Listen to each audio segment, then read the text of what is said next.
Only the highest quality content on the Anti-Reviews channel. Let's see what the drinker thinks of Indiana Jones. It might surprise you to know this, but sometimes even the mighty critical drinker gets it wrong. Like with... Oh wow, this must be great praise if he got it wrong. Damn. Prey, or Suicide Squad, or Dungeons and Wait, did you think Prey was good? That's crazy. Dragons, all of which turned out to be a lot better than I predicted from the trailers. But then there's movies like Indiana Jones and the Dial Tone of Density, which... Oh my god, dude. That was not a dad joke, that was a grandpa joke.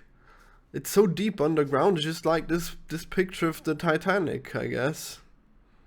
Which proved to be exactly the kind of dumb, bloated, creatively bankrupt, nightmarish disasters I always said they'd be. Sometimes it really does suck to be right. Sitting through all 2.5 hours of this utter garbage was one of the most tedious, frustrating and depressing experiences I've ever had in a cinema.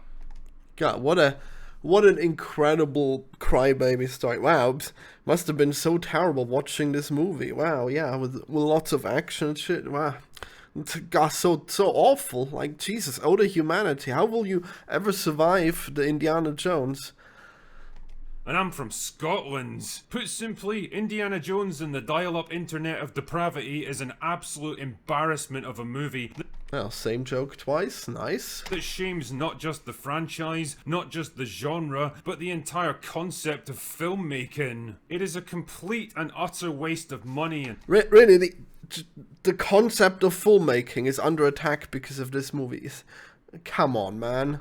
Like, can you please contain yourself? Jesus Christ. No, the concept of filmmaking is not under attack because of this movie. Talent made by a shambling wreck of a studio that's basically the Hollywood equivalent of a junkie rifling through his trashed apartment in the hopes of finding one last forgotten stash. It is everything we predicted it would be and much, much worse. So grab your battered fedora and arthritis meds because we're going in one last time. Now believe it or not, the first 15 minutes of dialysis of dysentery are actually pretty good. The action... Yeah, imagine making a movie review and you're like, this is the worst shit ever. Oh, by the way, the first 45 minutes are pretty good, you know? Like, but like, just like how we remember, you know, just good old Indiana Jones. Just high quality 45 minutes, you know? But worst movie ever, though. Kicks off in World War II, where a digitally de-aged Indy is working behind enemy lines to recover the Spear of Destiny before it can get shipped back to Berlin. The spear turns out to be a fake in this case, but what isn't a fake is a piece of an ancient artifact known as the Dial of Destiny, built by Archimedes a couple of thousand years ago. A device rumoured to allow the user to travel through time itself. After a bit of fisticuffs, Indy ends up recovering half of the dial from a German scientist named Voller before heading back to America. The whole sequence is fun, action-packed, and the CGI on Harrison Ford is mostly pretty good. Yeah, his face is slightly rubbery at times, and it's pretty obvious they set the whole thing at night to keep him in shadow as much as possible, but for the most part, it kind of felt like an indie movie. And that... Yeah, it was high tier. You're crazy. Like, it was so good. Like, there's nothing bad about that at all, and I don't even know why you have to say, his face was rubbery. I didn't notice that. It was perfect. Like, Jesus, we just saw it in the video here. It looked really good.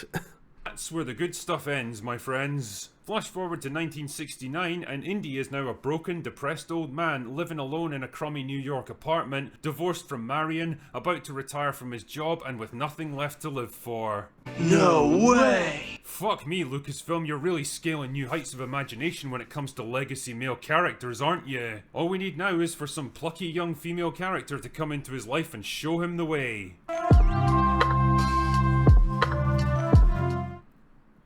Yeah, it's pretty triggering when women exist. I know it's a real tough one for you. Called it. This right here is Helena, yet another addition to the growing lineup of brunette, British, flawless, idealised Kathleen Kennedy self-inserts that are better than their aging male counterparts in every possible way. Jesus Christ, and they talk about the male ego. Anyway, Helena's on the trail of the dial and she wants Indy's help tracking it down. Luckily for her, it just so happens to be in the storeroom of Indy's university, but no sooner have they retrieved it than they get ambushed by Voller, who's now a scientist working for NASA. And oh no, Helena bails out and leaves Indy to fend for himself. See, it turns out that all she really wanted to do was take the dial for herself so that she could auction it off for massive profits. You bastard. Yeah, I mean, that is really funny, you know, that you just talked all that fucking garbage, and now, oh, the garbage wasn't true? God, why do you make it? Why did you talk that garbage then? Is she a flawless Mary Sue, or is she a scoundrel who's tricking an old man into giving up his ancient artifact to sell it to fucking Nazis? Like, how can you be so stupid? How can you say like, yeah, just another flawless woman being inserted, trying to humiliate the man, you know? She's a scoundrel. There's nothing Mary Sue about her at this point. Maybe at the end of the movie, but like, this is a good character arc. She's like really messing shit up for him, okay? It's getting a lot of people killed with her crazy illegal antics, and you're like, yeah, it's perfect in every way. It's like Indiana Jones from the future. The future is feminine. This is what it looks like. Also, Matt Berry's fucking great. It's a good clip, I guess. Luckily though, Salah shows up and tells Indy that the auction is going to take place in a hotel in Tangiers so that the rest of the plot can happen. Wow, it's lucky that this hotel happens to be the only place on Earth where stolen antiques get bought and sold, and even more lucky that Indy's best friend just so happens to know about it. Shite. So he goes to Tangiers, and Voller shows up too so that the rest of the plot can happen, and there's more fighting and a car chase that goes on about 15 minutes longer than it needs to, and eventually Indy and Helena team up and head to Greece to recover a tablet thing from a shipwreck that's going to show them the location of the other half of the dial. Why does all this feel like the plot for Rise of Skywalker all over again? I mean, yeah, I guess that makes sense. I guess that was the most recent example of you getting triggered at a woman, but I mean, the writing here is pretty different. Indiana Jones is still pretty powerful, you know, he still manages to track her down. I mean, sure, his friend helped him, but, you know, he made that friend. Like, that friend is still part of his legacy, you know? And Indiana Jones, he doesn't let her get away with it. She scams him, you know, she runs like an Indian scam on him, tries to steal his old man loot. And he goes, catches up with her, and he shows her the way. It's not, you're not seeing it the same way. Like, Rey doesn't learn much from Luke. Like, Luke is a broken man, and he doesn't fucking, he lost his values, and she has to come and show him, oh, it's actually worse being on the good side still, okay? But this here, it's actually the opposite, because Indiana Jones is the one who has to show her the way. Despite the fact that he's got arthritis and whatever, and that's a plot point, you know, and I like that. Fucking, I love when old people do stuff. It's pretty good. Anyway, Voller shows up again to ambush them. How? Don't know. He just kind of teleports in whenever it's convenient for the plot, I guess. Bullshit! Anyway, there's more fighting, and Indy and Helena escape with the tablet and head to Sicily to recover the second piece of the dial. And yet again, Voller and his men show up to intercept them. How? Well, hold on tight, because this just about made my brain explode in the movie theatre. It's because he grabbed a pair of binoculars and watched them escape the boat ambush, and because they weren't heading in the direction they claimed to be, he magically knew exactly what they were planning and where to find them. Son of a bitch! God, your atrocious clips are so goddamn loud sometimes. It's a real problem. Seriously, fuck off, film. Anyway, so they... That was ugly.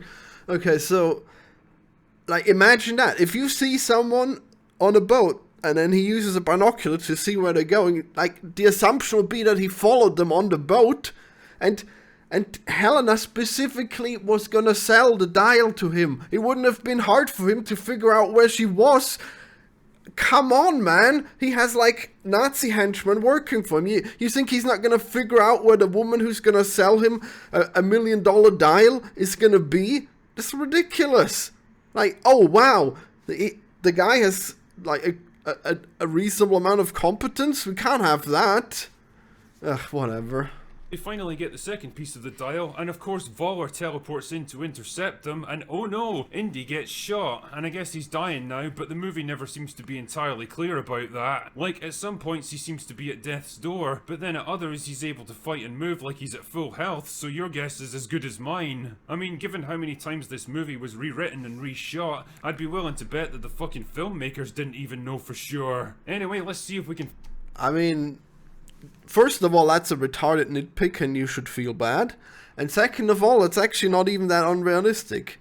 Like, dying and being incapacitated are not always the same, you know. Oftentimes people would continue to just fight for a long time and then realize, oh, I guess now there's not enough blood and adrenaline left, you know, so I guess this is actually how it ends. Like, that actually makes sense, but I guess it's less cinematic, but it's still a really stupid nitpick. Finish this shit sandwich. So Voller's plan is to use the dial to go back to 1939 and change the course of the war so that Germany wins, but unfortunately it takes them all back 2,000 years to the time of Archimedes in the middle of a huge battle with the Roman army. So there's yet more fighting and the plane crashes and Indy and Helena survive and he asks to stay in the past so that he can die there. But then Helena says nah, it'll be fine, and knocks him out and takes him back to 1969 against his will, and then Marion shows up in a scene that feels about as natural and tonally consistent as Pennywise the Clown in an episode of Sesame Street, and then the movie just kind of stops, like it can't think of anything else to do, so it basically just shuffles off the stage. And that's it. That's the plot for Dialect of Dundee. Third time, terrible. What a fucking incomprehensible calamity of a film this is. I mean, like, what do you expect, dude? You can't let him die in the past. Like, you realize how much he's gonna mess with the time? Like, that's obviously not okay. And, I mean, I could see how an old man would like to die in the past, but he wouldn't be allowed to. Like, he shouldn't be. He would mess with the timeline way too much. I'm sorry. I mean, that just makes sense. I don't know. You may say, like, that the ending is anticlimactic. I don't know. I thought it was fine. Just having that Roman army fight against that Nazi warplane was pretty cool, okay? I mean, I know it doesn't make sense that the ballistas are able to bring down a plane that could just have flown higher, you know? But it was already crashing, so that makes sense. It was a cool scene. You're insane. Like, it was just such a good movie, and you're like, oh no, the ending was kind of weird. Fuck off. But Jesus fuck mothering Christ, this was worse than anything I could have imagined. For a start, it's sluggish and horribly paced, running at least 30 minutes too long and built around a protracted fetch quest where you're never entirely sure what the characters are trying to do or why, and after a while you pretty much stop caring. Fight scenes are weirdly sluggish, clumsy and badly edited. There's no sense of energy or... Oh dude, fuck off. Come on, the fight scenes were boring to you and sluggish? What are you even doing, man? That's such a stupid nitpick. Nobody's gonna come out of this and be like, oh yeah, it's fucking mediocre, not good enough for my advanced palate. Oh, this needs to flow so much smoother in my champagne glass. Like, it was great. It was a lot of cool action. You're insane. Excitement to any of it, and there's multiple vehicle chases that drag on for like 15 minutes each. The first three indie movies delivered brilliantly crafted, inventive and impactful action scenes that knew just when to pull back and give the audience a break, but this one never does. Combined with sloppy CGI, they're more of a chore to get through than an exciting change of pace. Oh Jesus, a chore to get through, come on man. Like if you... Like, maybe it's just on you then, huh? If you literally can't even stand a decent action scene, it has to be like the best of the best, then why don't you just stop? Why don't you just watch something else? Like, you can't expect people to put out this fucking level of content. And it's not even true. Like, Temple of Doom wasn't even that good, okay? Like, you may say, oh, the legacy has been ruined by the sequel, oh, this perfect trilogy. No, Temple of Doom was pretty mediocre too. You're out of line, man. You're like the skeleton that has eels swimming out of it, okay?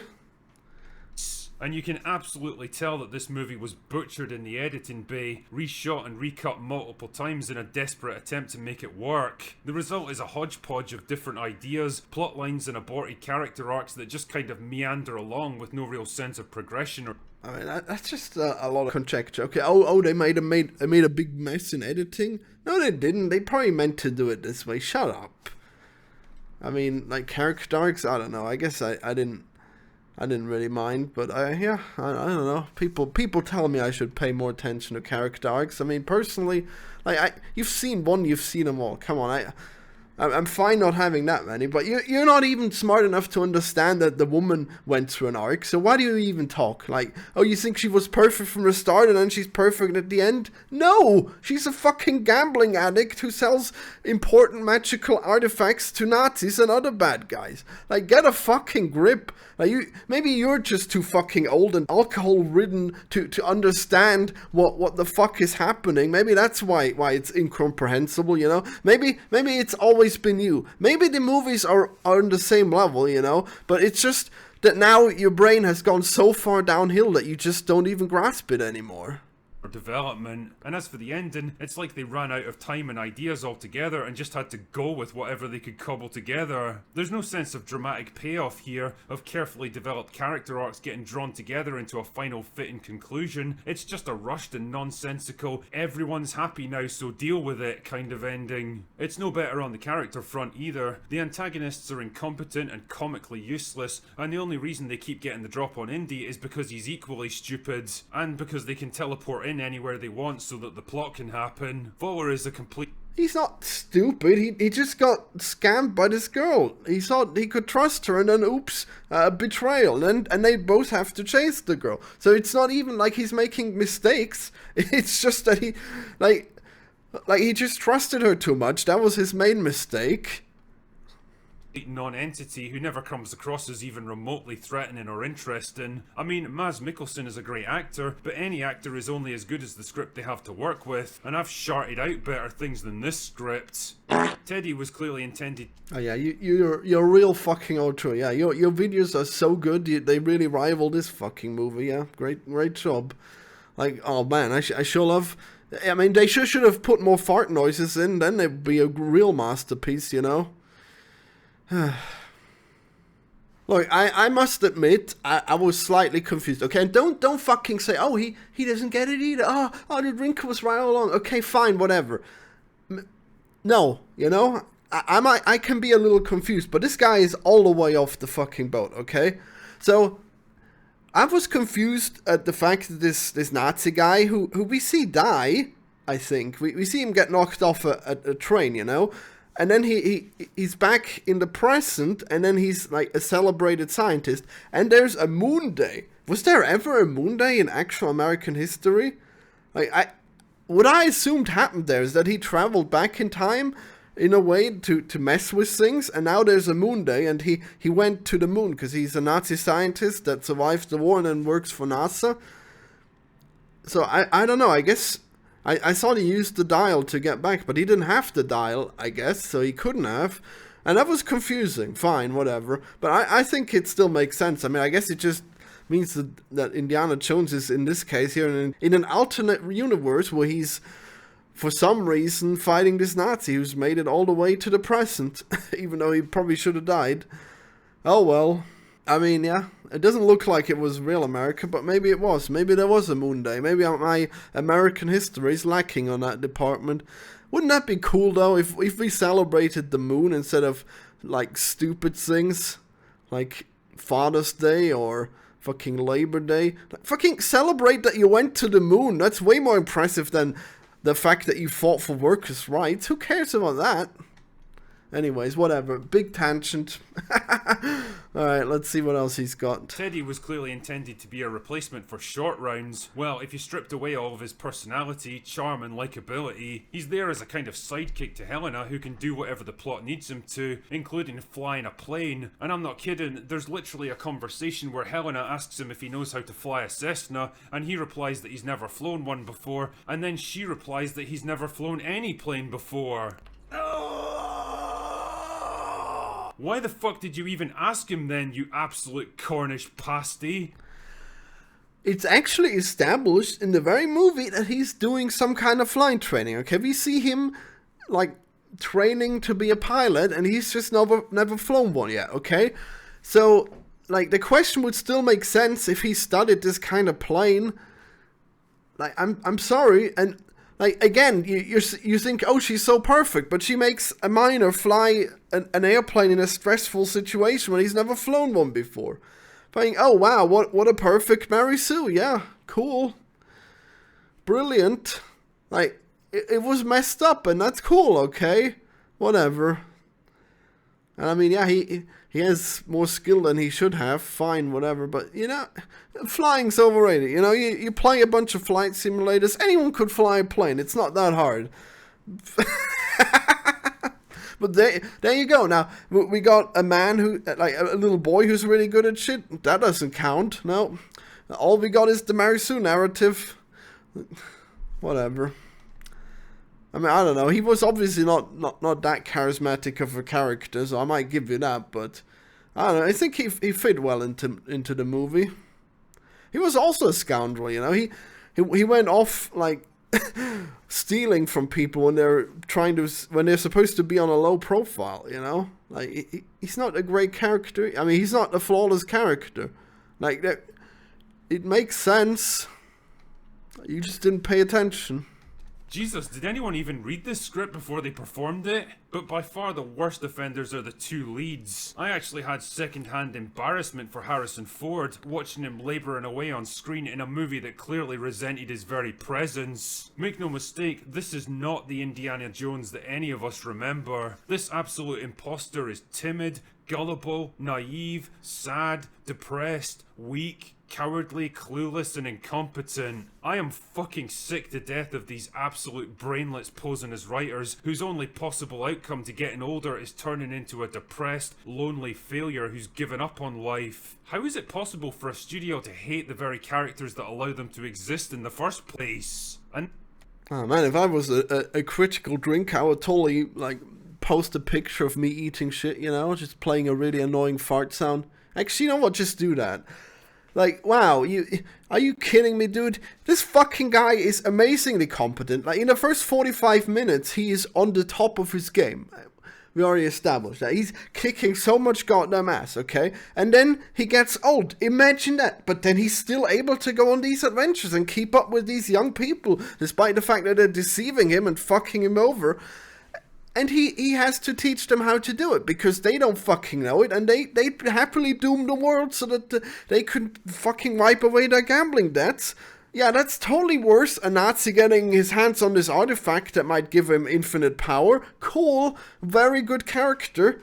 I'm not saying she's badly written, by the way. I'm just saying that she's a bad person, okay? Like, Indiana Jones is really good in this movie. I don't know, man. Yeah, like, he's confused at first, which threw me off. I was like, oh, they must have messed with the timeline. Why does he not know that it's this holiday? Like, this holiday doesn't exist, right? But no, I guess he was actually confused. But you know what? Fuck it. Like, old men do get confused. I'm sorry that this reality is so bothersome to you, but it does happen. The result of his lifestyle would be that he is fucking suffering, okay? He's been shot like 1,000,000 times and broken so many bones.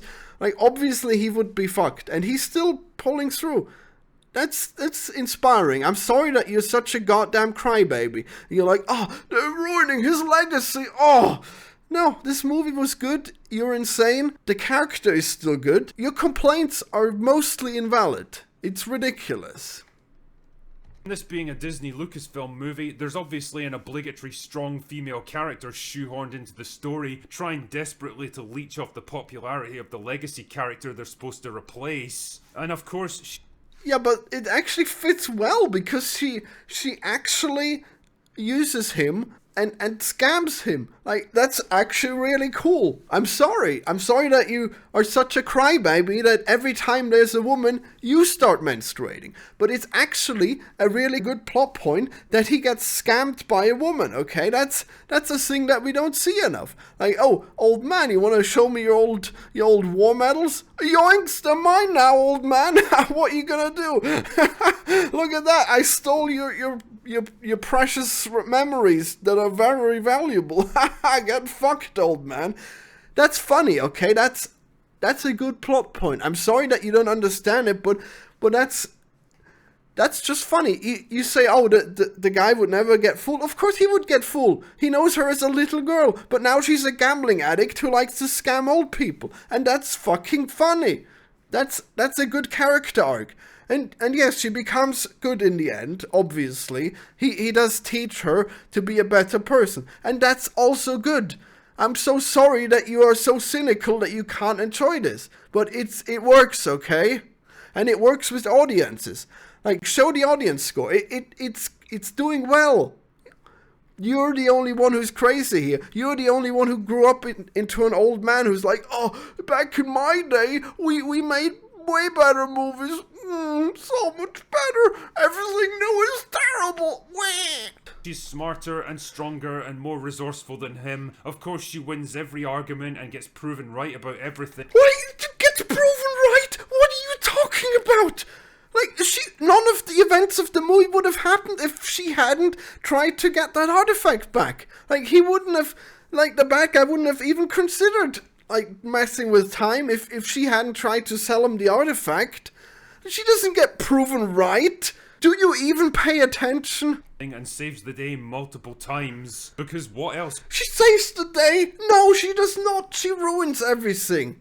God, man, pay a little attention, maybe. Could she possibly be in a modern Disney movie? The problem, though, is that the script has no idea what to do with her or what kind of person it really wants her to be. Is she a cold and callous mercenary? A compassionate and loyal friend? A seductive femme fatale? A lovable con artist trying to scrape by? A quirky joker? The movie doesn't know, so it tries to make her a bit of everything, with no real overarching trajectory or motivation, and the results are as meandering and pointless as the rest of the movie. It doesn't really help that Phoebe Waller-Bridge doesn't have the acting range or the qualities needed to play a character like this. She's not charismatic enough to be an adventurer, she's not charming enough to be a rogue, she's not attractive enough to be a femme fatale, and she's not funny enough to be comic relief. She throws punches with all the finesse and expertise of Boogie in his first boxing match, and she runs like a retarded giraffe, all gangly uncoordinated limbs and awkward flat-footed strides. The only time she actually seems at home in the role is when she's pretending to be an earnest, geeky bookworm to con Indy into helping her. And honestly, you probably could have done something with a character like that if you were willing to give her a proper arc. Ultimately, by the time this movie finally ended, my only real thought was, well, that's it then. That's it over. Not just the film, not just the character of Indiana Jones, but in a bigger sense,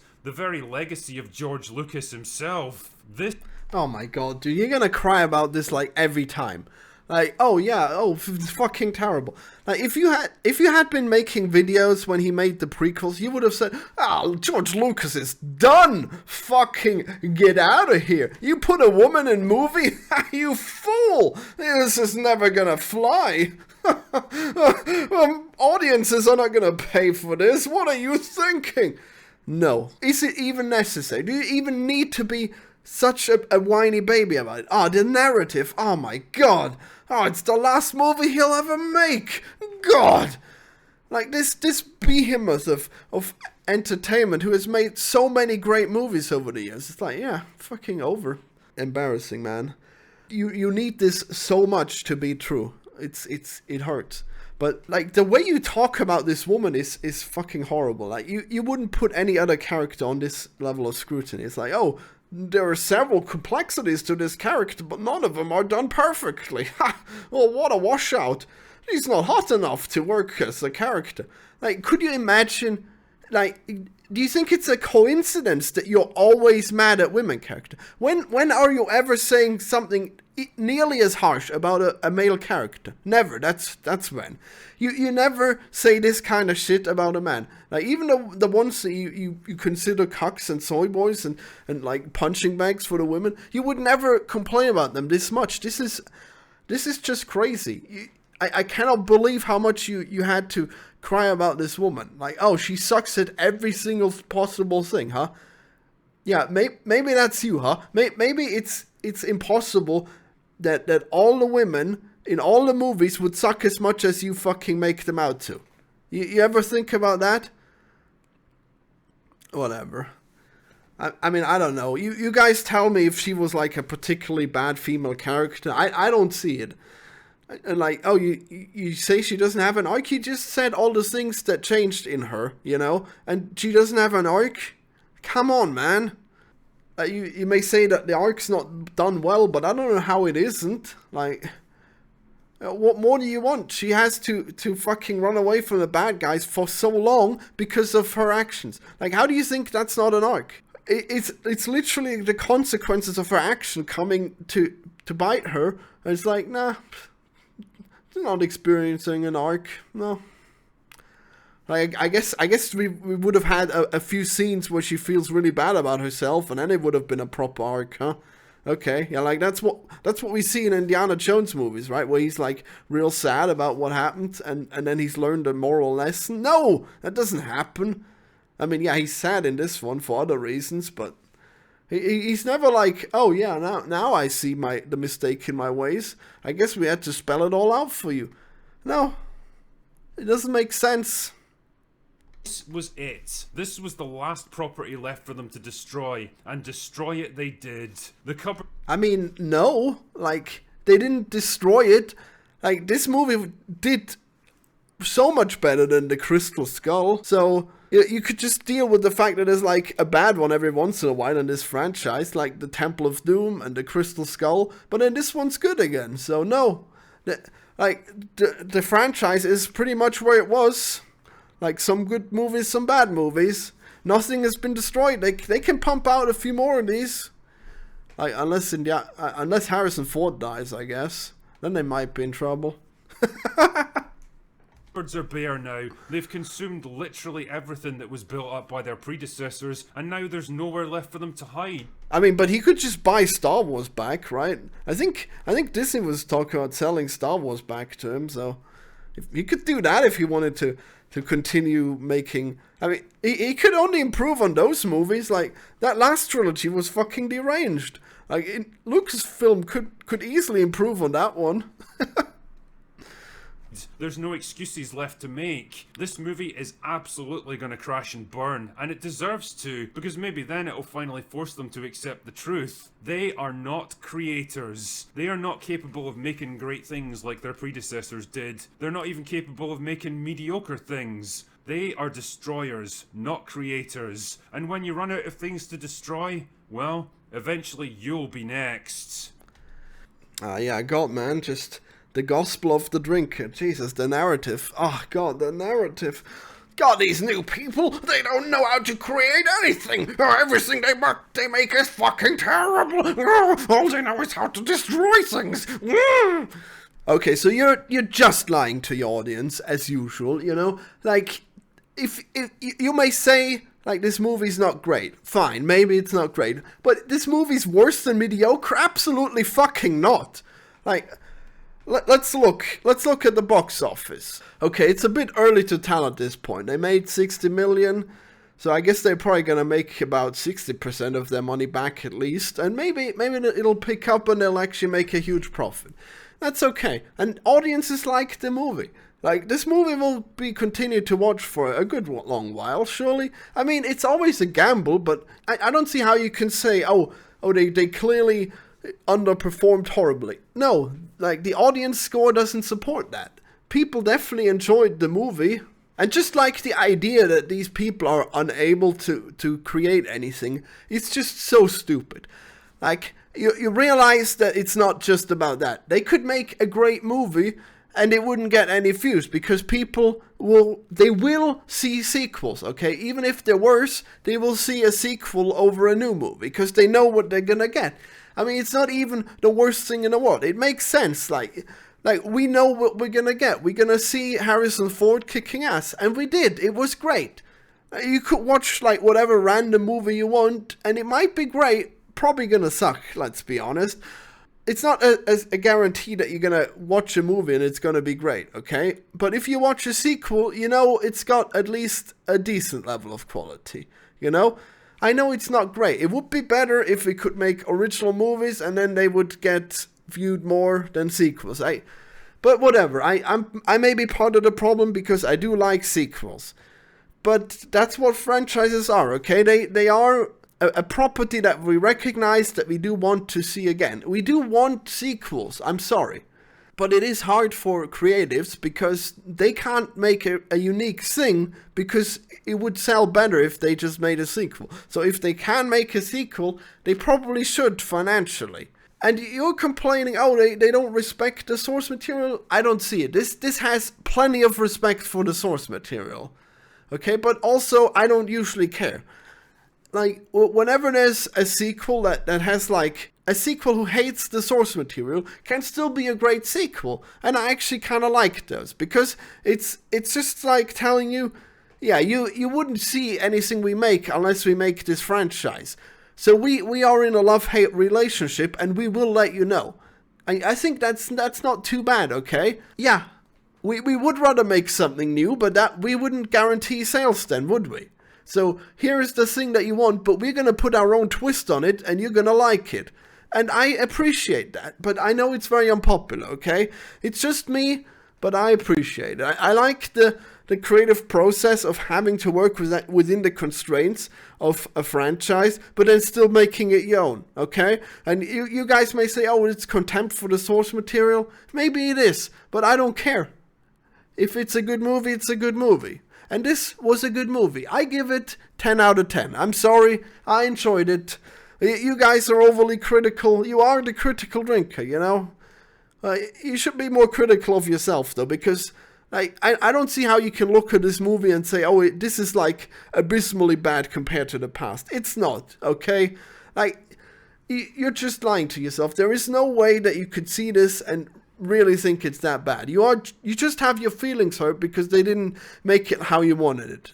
Like, just be honest about that, okay? Okay, you're not gonna be honest. I guess those are your constraints, because if you admit that, then you're gonna lose your audience. It's like, yeah, you know, it might have been fine, but it's not what I wanted. You can't say that, because then the people who just hate watch this stuff so that they can shit on new movies, they're gonna realize, oh, I guess it was all nonsense, huh? I guess they do just make good movies still, huh? Yeah, it must be real tragic for creatives and drinkers out there, you know? Anyway, that's all I've got for today. Go away now. Gladly. I do subscribe though, you know. Give me the thumbs up, you know. Like, the last one didn't get many views. You know, the drinker. I may have been too rude. I think I was less rude in this one, so hopefully that was more enjoyable for you. Maybe less triggering, you know. I do hate when he gets like this, you know. Like, he makes good reviews sometimes, but then it's like, oh man, oh really, old man, you're triggered about women again? Come on, man. Like, can't you get over it? Like, gee, they have voting rights now. Can you believe it, old man? Alright, well, I mean, I guess I will continue watching The Drinker as he goes downhill. You know, maybe we'll have good fun on the way. Yeah, he used to make better videos, but he also used to make worse videos, you know? Like, he made some real bitch-ass videos where he was just complaining, and, I mean, this was one of them, but he makes good ones, too. I don't know, does it even get worse? I'm too honest, this is it, you know? If I was just like, that Drinker is just terrible now, he's sold out, I'd probably get some views, you know? But, I mean, I don't know if he's sold out or if he's always been bad. Yeah, maybe I should find out. Maybe I should just make more reviews of him, and then I'll know. Like, the honest process of reviewing things. Maybe that's what we need, you know? That's what anti-review stands for. We're really looking at all the possible angles. Alright, bye. You better fucking smash that like button. If I don't see that like button smashed, I don't know what I'll do. I'll be mad. I'll cry. I'll piss myself. Maybe come. Do you even pay attention? Oh, my character got his neck broken there. Well, hack because of this movie. Wait, why is my camera like this? What is up here? Let me see. Is there something weird here? No, that's not it. I am spot on, right? Why am I so sideways? Yeah, that's better.